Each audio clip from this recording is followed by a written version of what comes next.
Val-de-Loire en direct se poursuit lors de votre JT présenté ce soir par Lucas Chopin. Bonsoir Lucas. Bonsoir Aurélien, bonsoir à tous. Juste avant les titres, un point sur votre météo de demain et ça se dégrade. La grisaille accompagnera cette journée de vendredi dans nos deux départements. De la pluie également à prévoir dans matinée du côté de l'Indre-et-Loire. Des températures en baisse, la minimale sera de 10 degrés, la maximale de 14 degrés. À la une, les dégâts causés par les crues. Après la pluie, le beau temps et les constats. Avec les crues, les routes ont été endommagées par endroits sur nos deux départements. Ce sont même parfois des portions entières qui sont à refaire. Nous nous rendrons également auprès des agriculteurs. Eux aussi ont été impactés. Les maraîchers et horticulteurs notamment ont dû adapter leurs pratiques pour poursuivre leurs activités. Et puis, nous parlerons bien sûr des municipales à moins de 3 semaines du premier tour. Nous poursuivrons nos rencontres de candidats. Aujourd'hui, direction Saint-Pierre-des-Corps. Sur place, 4 listes s'opposent, dont 3 à gauche. Il sera question de sport avec le premier invité de notre journal, Bertrand Bourgeot. Membre du comité directeur de l'US Tour Rugby, il nous présentera les ambitions à venir pour le club et cette fin de saison. Et puis notre séquence, on vous répond avec la question du soir. Relancer l'investissement locatif. Qu'est-ce que le nouveau dispositif Jeanbrun ? Eh bien, on posera la question à Maître Alexandre Hardy, notre notaire, qui sera sur notre plateau à la fin de ce journal. Mais d'abord, le corps retrouvé à Tours a été identifié. Il s'agit d'Alain Dulhomme, 24 ans. Sa dépouille avait été retrouvée par une promeneuse dans le lac de la Bergeonnerie ce mardi. Sa disparition avait été signalée le 8 février dernier. L'enquête pour déterminer les causes de sa mort est toujours en cours.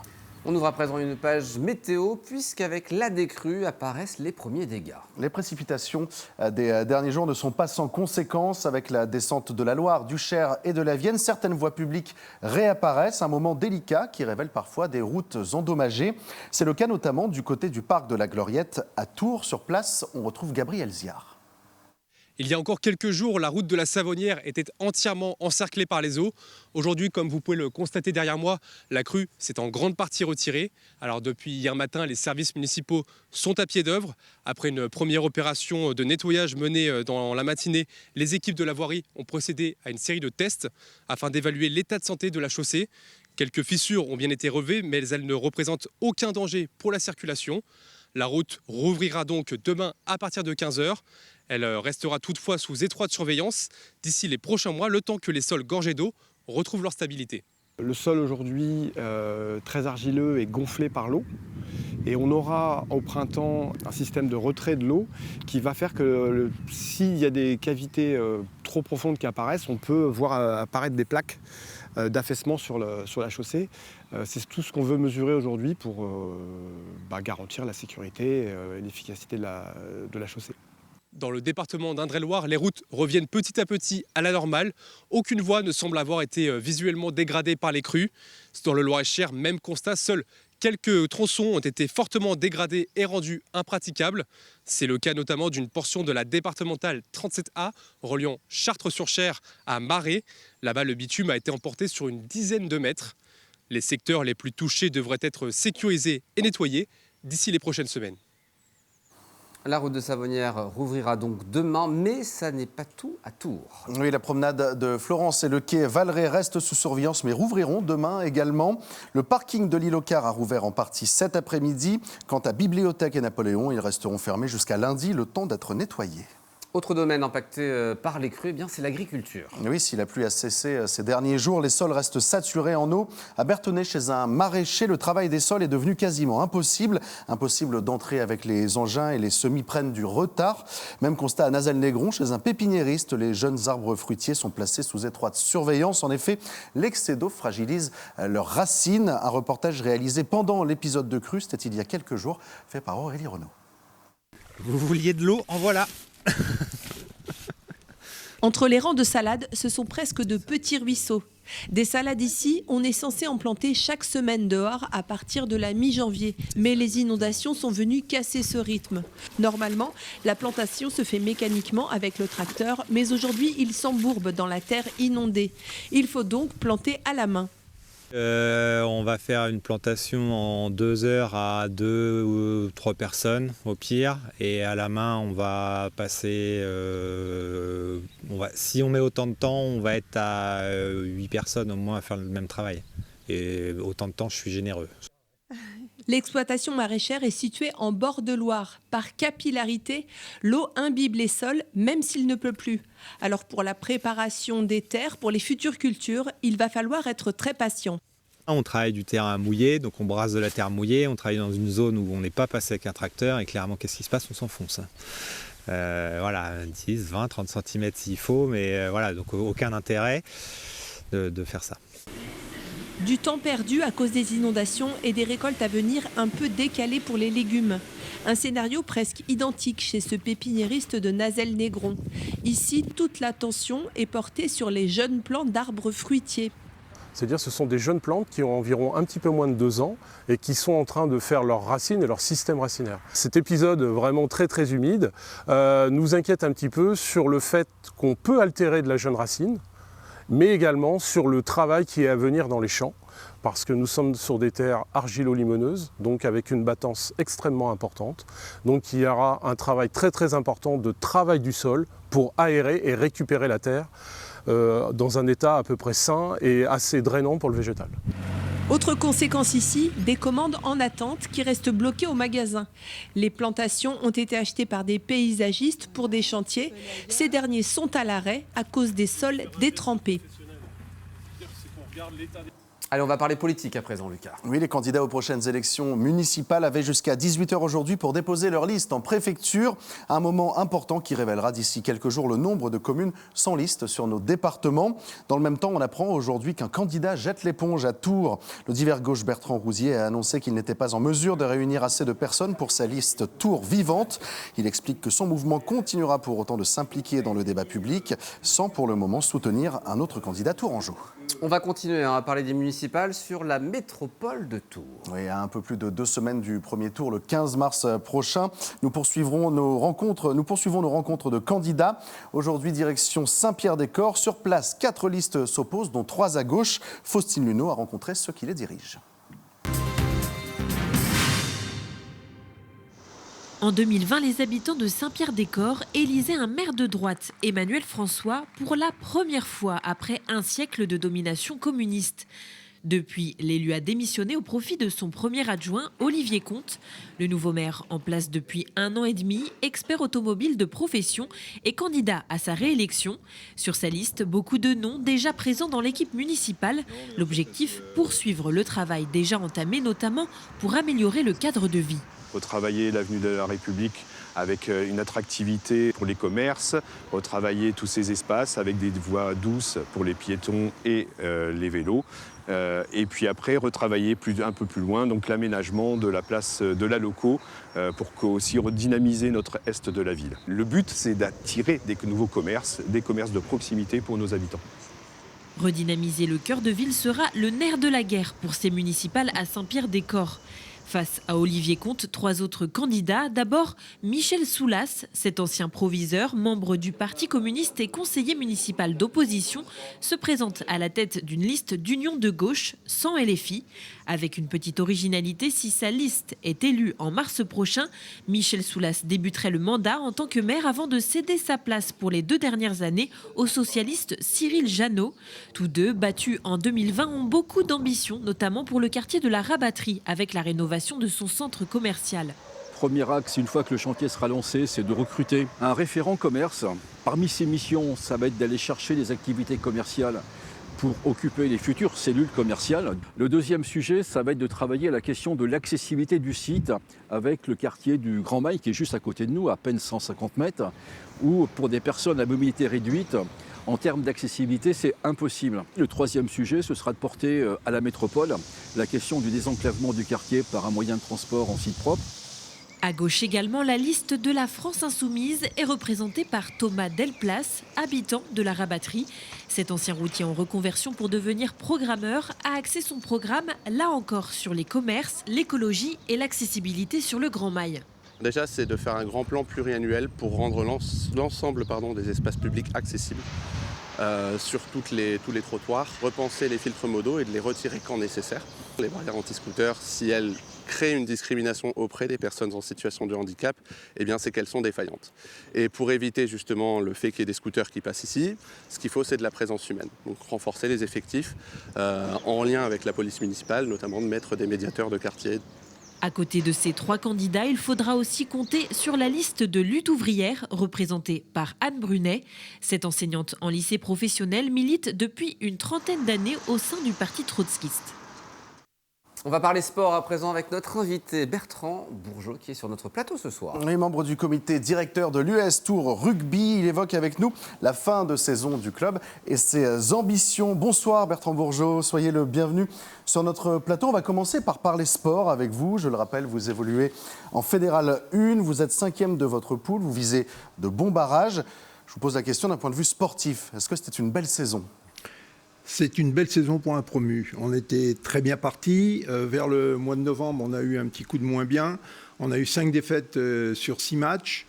On a donc rétrogradé, mais depuis, on s'est refait une belle santé. Lors du dernier bloc, on a quand même obtenu 14 points sur 15, 3 victoires, dont 2 bonifiés. Et on est remonté à la 5e place. Et je pense qu'on peut surfer sur cette dynamique positive et envisager une belle fin de saison. L'objectif, c'est de se qualifier pour les barrages, c'est-à-dire terminer 3e ou 4e. Bon, ça semble faisable. 5e, quels sont les atouts qui ont fait la différence cette saison ? On avait une belle équipe, alors que c'était un promu. Normalement, ça ne se passe pas forcément si bien. C'est-à-dire que Bertrand Guillou a eu l'idée et la volonté de garder pratiquement 80% de l'effectif de l'année dernière. Les joueurs ont abordé ce nouveau championnat avec la même volonté de prendre les matchs les uns après les autres sans craindre l'adversaire. Et petit à petit, ce sont les adversaires qui se sont rendus compte. On voulait montrer que Tours était redevenu une place forte, une équipe qui méritait sa place en Fédéral 1 et les joueurs l'ont démontré. Alors, si on arrive 3e, 2e, ça veut dire barrage, ça veut dire éventuelle montée. La contrepartie d'une éventuelle montée, elle est financière. Est-ce que l'US Tour Rugby pourrait assumer une montée ? La volonté de l'US Tour, l'ambition même de monter en National 2, elle existe. Bon, cette année, il ne faut quand même pas mettre la marche, me paraît quand même un peu haute à tous les niveaux, parce qu'il faut quand même se structurer et ça nécessiterait quand même un budget supplémentaire et tout, donc vaut mieux y aller marche par marche. Mais ce qu'on veut, c'est jouer ce barrage, parce que ça sera un match sec à Tonley, donc c'est l'avantage du terrain, et jouer des phases finales, c'est-à-dire qu'après, il n'y a plus que les 8e et les quarts de finale. Mais c'est par match aller-retour, ça sera sûrement beaucoup plus difficile, mais même sans gagner, en fait, ça serait quand même une expérience qui consoliderait l'effectif. Ah, tout à fait. Et puis ce qu'on veut, c'est offrir au public tourangeau et tout, des matchs de haut niveau. Au moment de fin de saison, c'est toujours les joueurs se battent et les spectateurs viennent au stade pour vivre justement les fins de saison, parce que c'est toujours merveilleux. Il y a toujours un titre à aller chercher. L'année dernière, on l'a raté de peu. Oui, mais ça arrivera, on en est persuadé. On va s'adresser justement aux supporters. Il y a une particularité de cette fin de saison, c'est un changement de jour de match. En mars, l'équipe jouera 2 fois un samedi. Pourquoi déjà ? Alors en fait, on avait tenté l'expérience au mois de décembre, le 6 décembre, contre Florac. On avait voulu voir un peu, parce que les gens le dimanche, souvent sont en famille, même nos partenaires et tout. On voulait voir si le samedi, ça marcherait bien. Ça a été une expérience positive. On a non seulement gagné, mais il y avait du monde. Donc, on s'est dit, pourquoi pas, on va recommencer. Et alors, les 2 dates qu'on a retenues, ce sont effectivement les 2 derniers matchs programmés à domicile de la première phase, j'entends. Le samedi 28 mars à 17h30 contre Barbezieux, on jouera à 17h30 donc à Tonley. Et c'est la veille, l'explication aussi, c'est la veille du derby de Régional 1 entre Joué-les-Tours et Chinon, qui pourrait être le match déterminant pour la montée. Donc les amateurs de rugby de Joué-les-Tours et de Chinon pourront venir le samedi. Et il n'y aura pas de choix à faire. Voilà, mais il y a d'autres clubs. Et nous, le dimanche, on pourra aller voir le match à Joué-les-Tours au stade Pierre-Albert-Leggio. On peut envisager de voir plus de matchs le samedi si c'est une expérience concluante en fin de saison ? Alors le deuxième, j'ai oublié de le dire, c'est le samedi 4 avril à 18h contre Issoire. Là, pourquoi on a avancé ? C'est que c'est le week-end de Pâques. Ah oui. Et donc on s'est dit le dimanche de Pâques, donc c'est mieux le samedi. Et donc l'expérience, c'est dans le sud-ouest, ça se fait beaucoup pour éviter la concurrence avec les équipes de division inférieure. Une dernière question, rapidement, un sujet pratique pour terminer. L'accès au stade pourrait être difficile prochainement avec les travaux de la seconde ligne de tramway. Bertrand Bourgeot, qu'est-ce qu'on en sait pour le moment ? c'est un peu le serpent de mer, c'est un peu le flou artistique. Dans un premier temps, on avait été avisé que, en raison des travaux, à partir de fin mars, l'entrée principale du stade Tonlé sur le boulevard serait condamnée, on ne pourrait pas y rentrer. Donc, si pour les matchs de barrage et de phase finale, on était amené à rentrer par la rue Saint-François par derrière, faire un guichet éphémère, une billetterie et tout, c'était très compliqué. Bon, et aux dernières nouvelles, je dis bien aux dernières nouvelles, mais j'emploie le conditionnel, je me méfie encore, parce que ça peut toujours changer, on serait assuré, en gros, l'accès au stade serait fermé que vers le 15 juin, donc de ce côté-là, mais prudence tout de même. En revanche, ce qui est une certitude, c'est que le stade, l'entrée principale, on va être terriblement impacté pour la saison prochaine parce que du 15 juin, ça va être fermé pendant 10 mois. Donc si vous calculez bien, ça va nous emmener pratiquement jusqu'à fin mai. Toute une saison avec et là, un accès il va y avoir difficile. plein de choses à mettre en place. Bon, eh bien, on suivra ça avec attention. Merci Bertrand Bourgeois d'être venu nous voir. Et puis, bonne fin de saison à l'US Tour Rugby. Merci à vous. Merci beaucoup. Merci d'avoir été sur le plateau. On va continuer à parler sport, Lucas, avec de très belles images. Mais oui, celle de la finale départementale de bowling sur console Switch. Il s'agissait du trophée des seniors qui a vu s'affronter 2 équipes du CCAS et 2 équipes de Domitis. Ce championnat, il a pour but notamment d'améliorer la santé et le bien-être des seniors et de développer les liens sociaux et intergénérationnels. C'est top, ça fait plaisir parce qu'en plus de ça, on réduit la fracture du numérique. Regardez. Je m'entraîne une fois tous les 15 jours et ces 3 derniers jours, j'avais mon petit-fils à la maison et j'ai fait un entraînement avec mon petit-fils. Voilà. Comment ça se passe pour vous aujourd'hui? C'est super, ça me plaît beaucoup. Il y a une bonne ambiance et puis ça me décontracte. Ah, c'est pas la première fois, ça fait la 3e année que je viens ici en compétition. Vous êtes compétiteur? Oui. Alors comment ça se passe pour vous aujourd'hui, René? Mal aujourd'hui. Ah, pas bien aujourd'hui. Non. Tant pis. Bon, tant pis. Ça vous plaît les jeux vidéo, Daniel? Oui. Vous êtes un geek? Non. Mais vous vous débrouillez bien, pas mal de strikes. Oui, bon, c'est pour s'amuser. Allez, place à notre rubrique On vous répond à présent avec notre invité, Maître Alexandre Hardy. Pour cette question, ce soir, relancer l'investissement locatif. Qu'est-ce que le nouveau dispositif? Jean Brun, bienvenue Alexandre. Merci, bonsoir. Notre plateau ce soir. Un mot déjà du contexte et le constat qu'on peut faire aujourd'hui, c'est qu'il y a beaucoup de particuliers qui hésitent à investir. Oui, on l'a évoqué au cours d'une récente intervention. On a vu que les volumes des ventes avaient diminué, des ventes immobilières, mais le volume des ventes de biens neufs encore plus. Voilà, c'est vrai que les nouvelles constructions sont beaucoup moins nombreuses qu'avant, et c'est en partie lié au fait qu'il y a beaucoup moins d'incitation fiscale à se lancer dans ce genre d'investissement. Avant, il y avait un dispositif qui était le dispositif Pinel. Aujourd'hui, il y a un dispositif Jean Brun. Qu'est-ce que c'est? Comment on peut l'expliquer simplement ce soir? Alors Pinel, très célèbre, parce qu'il a été très souvent utilisé. Il avait une philosophie un peu différente, le premier système. Le premier système, c'était une réduction d'impôts. Donc quand vous avez un investissement, vous aviez le droit de retirer une partie de cet investissement du montant de l'impôt que vous aviez à payer. Là, le nouveau système a une autre philosophie. Lui, il est construit sur un système d'amortissement.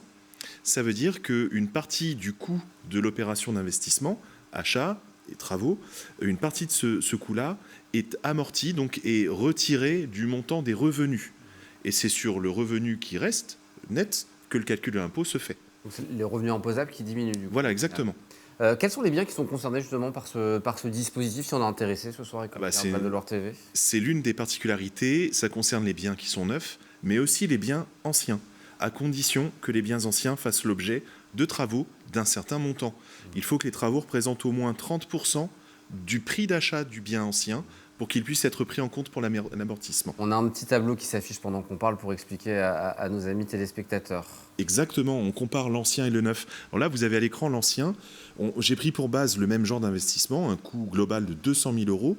Pour l'ancien, on aurait un investissement, un prix de 150 000 euros, auquel on ajoute 50 000 euros de travaux. Ces 50 000 dépassent bien les 30% du prix d'achat, donc on peut les compter. Coût global de 100 000 euros, eh bien, on a un taux qui s'applique d'amortissement qui est de 3% dans cet exemple, puisqu'il faut bien comprendre que l'encouragement fiscal à investir a une contrepartie, cet amortissement qu'on peut pratiquer, il implique qu'en face, le propriétaire investisseur loue son bien à un loyer qui soit moins élevé que le loyer normal du marché. Il y a un intérêt social à ce système. Il y a des conditions par rapport à ça. Il faut louer un logement qui est nu, il faut que ça soit en résidence principale. Exactement, résidence principale du locataire. Et bien sûr, il faut que le loyer soit plafonné. Et alors là, on a 3 types de plafonds. Le loyer qui sera social, celui qui sera semi-social, celui qui sera intermédiaire. Et en fait, ça veut dire que l'investisseur fait un effort plus ou moins important sur le loyer qu'il pratique. Et plus il fait un effort important, plus le taux d'amortissement sera élevé. En quelques chiffres, pour finir, du coup, qu'est-ce que ça donne? Qu'est-ce que ça apporte à ceux qui se lancent dans l'aventure? Par exemple, l'investissement sur 200 000 euros. Quand vous faites un investissement sur un bien ancien que vous rénovez, l'amortissement sera moins élevé parce qu'on veut beaucoup plus favoriser le neuf que l'ancien. Donc l'ancien en profite, mais un peu moins bien. Et finalement, sur 9 ans de location, vous allez pouvoir pratiquer une déduction fiscale de l'ordre de quasiment 50 000 euros. Quand c'est dans l'ancien, le taux d'amortissement est dans le neuf, pardon, le taux est plus élevé et vous ferez une réduction d'impôt de quasiment 65 000 euros. Alors, ce n'est pas une solution miracle, mais c'est une solution qui existe et elle mérite d'exister. Bien sûr, et surtout, c'est je trouve un signal positif pour encourager les gens à retourner à l'investissement immobilier, puisqu'ils le font beaucoup moins. On l'a dit la dernière fois, je crois que l'un des gros problèmes pour que les gens se relancent dans l'investissement immobilier, c'est un problème de confiance. Et là, le gouvernement, en tout cas l'Assemblée nationale, lance un signal plutôt positif. Merci beaucoup, Maître Alexandre Hardy, d'être venu sur notre plateau. Avec plaisir, mais n'oubliez pas qu'il faut toujours réfléchir avant d'investir et qu'on ne se lance pas comme ça juste pour l'intérêt fiscal. Donc allez voir votre notaire pour en parler. Il faut faire les choses avec raison. Eh ben, le message est passé. Voilà. Merci beaucoup d'avoir été sur notre plateau ce soir. Merci Lucas. Dans quelques instants, grande émission politique, les enjeux du côté du Loir-et-Cher avec Hélène Chaplet.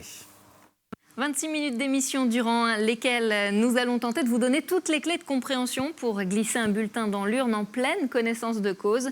Nous ferons le point sur les candidats blésois, romorantinais et vendômois, mais nous reviendrons aussi sur de plus petites communes comme Mer ou Saint-Aignan. Les enjeux des municipales en Loir-et-Cher, c'est ce jeudi soir à 19h10 et 21h, mais aussi en rediffusion samedi à midi et 19h15.